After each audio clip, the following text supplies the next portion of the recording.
Selamat pagi, perkenalkan nama saya I Gusti Ayu Agung Rada Gayatri SPD, mahasiswa PPG dalam jabatan Angkatan Kedua Pendidikan Kimia. Pada kali ini saya akan menampilkan video praktek pembelajaran materi faktor-faktor yang mempengaruhi laju reaksi yang merupakan LPP pertemuan pertama menggunakan model pembelajaran Problem Based Learning atau PBL. Selamat menyaksikan video pembelajarannya. Halo anak-anak, bagaimana kabarnya? Semoga semua dalam keadaan sehat. Tetap jaga kesehatan dan ikuti protokol kesehatan. Sebelum kita mulai pembelajaran hari ini, mari kita berdoa menurut kepercayaan dan agamanya masing-masing. Berdoa dimulai. Berdoa selesai. Miss ingatkan sekali lagi bagi peserta didik yang belum melakukan absensi, silakan melakukan absensi di Google Classroom. Pada hari ini kita akan mempelajari topik laju reaksi. Dari akar katanya, kira-kira kita akan mempelajari tentang apa? Ya, kita akan mempelajari hal-hal yang mempercepat suatu reaksi kimia. Sekarang Miss berikan dua fenomena. Fenomena yang pertama adalah pengawetan makanan dalam kulkas. Fenomena yang kedua adalah nyala kembang api dalam suatu perayaan. Dari dua fenomena tersebut, siapa yang dapat membandingkan yang mana reaksi tergolong cepat, yang mana reaksi yang tergolong lambat? Bagus. Pengkondisian suatu makanan dalam kulkas tergolong reaksi yang lambat. Sementara nyala kembang api dalam suatu perayaan tergolong reaksi yang cepat. Karena dalam beberapa detik saja kita sudah bisa menikmati pemandangan kembang api. Nah, dalam reaksi kimia ada reaksi yang cepat, ada reaksi yang lambat. Kira-kira apakah yang mempengaruhi cepat lambatnya suatu reaksi? Nah, untuk lebih memahami cepat lambat suatu reaksi, pada hari ini kita akan mempelajari topik tersebut, yaitu tentang faktor-faktor yang mempengaruhi laju reaksi yang dikaitkan dengan teori tumbukan. Sekarang perhatikan pada layar. Kalian sudah bisa memperhatikan gambar dari tabrakan mobil. Ada dua pilihan dari gambar tabrakan mobil tersebut. Pilihannya, mobilnya baik-baik saja atau mobilnya rusak parah. Sekarang perhatikan gambar kedua. Gambar kedua adalah ibu-ibu sedang menumbuk padi. Sebelum ditemukannya mesin giling, jadi padi ditumbuk untuk diperoleh berasnya. Semakin besar tenaga tumbukan, maka semakin cepat beras yang dihasilkan atau beras yang lepas dari sekam padi. Dari fenomena tersebut, itu merupakan suatu analogi dari suatu reaksi kimia. Reaksi kimia dapat menghasilkan produk, itu juga dengan melalui proses tumbukan. Tumbukan yang terjadi adalah tumbukan efektif. Tumbukan efektif itu ada syarat-syaratnya. Ada dua syarat tumbukan efektif. Ada yang tahu syaratnya apa saja berdasarkan fenomena yang sudah kalian perhatikan tadi? Bagus. Syarat tumbukan efektif yang pertama, arah orientasi tumbukan harus tepat. Yang kedua adalah energi kinetik partikel harus lebih besar atau sama dengan energi aktivasinya. Apa itu energi aktivasi? Energi aktivasi adalah energi minimal yang harus dimiliki dari suatu partikel yang bertumbukan agar produknya dapat terbentuk. Nah, sekarang apa hubungan dari teori tumbukan dengan faktor-faktor yang mempengaruhi laju reaksi?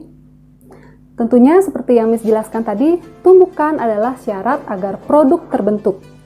Agar produk yang terbentuk lebih cepat dihasilkan, maka kita harus memahami faktor-faktor apa yang mendukung suatu reaksi dapat berlangsung dengan cepat. Untuk lebih memahami, silakan kalian membuka Google Classroom dan download bahan ajar serta LKPD-nya. Selanjutnya, setelah mendownload bahan ajar dan LKPD, silakan diskusikan pertanyaan-pertanyaan yang ada di LKPD pada grup kelompok yang sudah Miss bagikan kemarin melalui grup WA. Miss berikan waktu diskusi selama 30 menit. Setelah diskusi, pilihlah satu perwakilan untuk melakukan presentasi dari hasil diskusinya. Miss berikan juga pertanggungjawaban untuk ketua kelas agar merekam hasil diskusinya melalui suatu tangkapan layar yang nantinya mohon dikirim ke WA pribadinya Miss. Silakan melakukan diskusi. Kita kembali lagi setelah 30 menit. Oke, kembali lagi kita di Google Meet. Mudah-mudahan kalian semua sudah siap untuk mempresentasikan hasil diskusinya. Ya, Miss berikan waktu 5 menit untuk masing-masing kelompok mempersiapkan presentasinya. Oke, Miss pilih kelompok 1 untuk mempresentasikan hal-hal yang sudah didiskusikan. Selamat pagi Miss dan teman-teman, saya Patricia Sampurna akan mempresentasikan hasil diskusi kelompok kalian.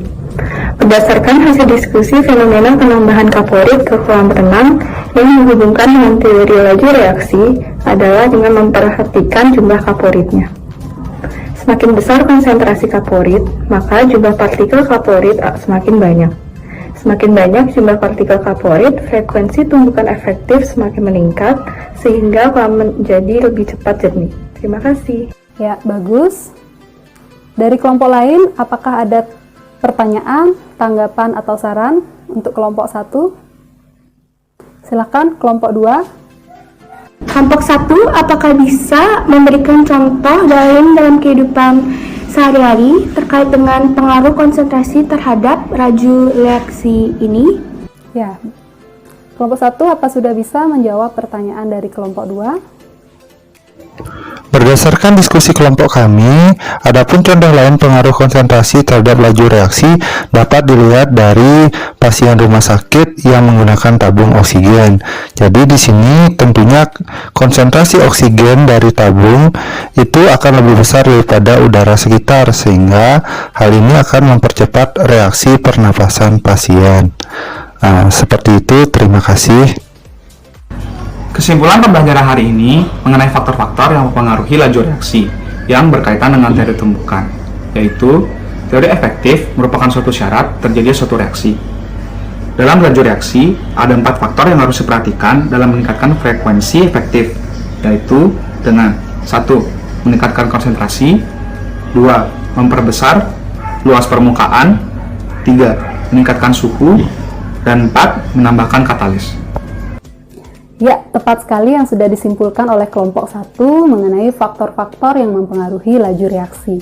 Ada 4 faktor yang mempengaruhi laju reaksi, yang mana faktor tersebut tentunya akan meningkatkan frekuensi tumbukan efektifnya.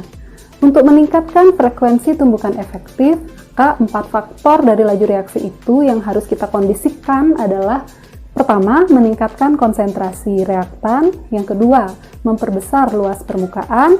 Yang ketiga, meningkatkan suhu. Yang keempat, menambahkan katalis. Nah, untuk mengecek pemahaman kalian, Miss sudah kirimkan link post-test di Google Classroom. Silakan dikerjakan waktu selama 10 menit. Nah, waktunya sudah habis. Untuk pertemuan ini, Miss cukupkan sampai di sini. Untuk pertemuan selanjutnya, kita akan mempelajari virtual eksperimen masih di faktor-faktor yang mempengaruhi laju reaksi.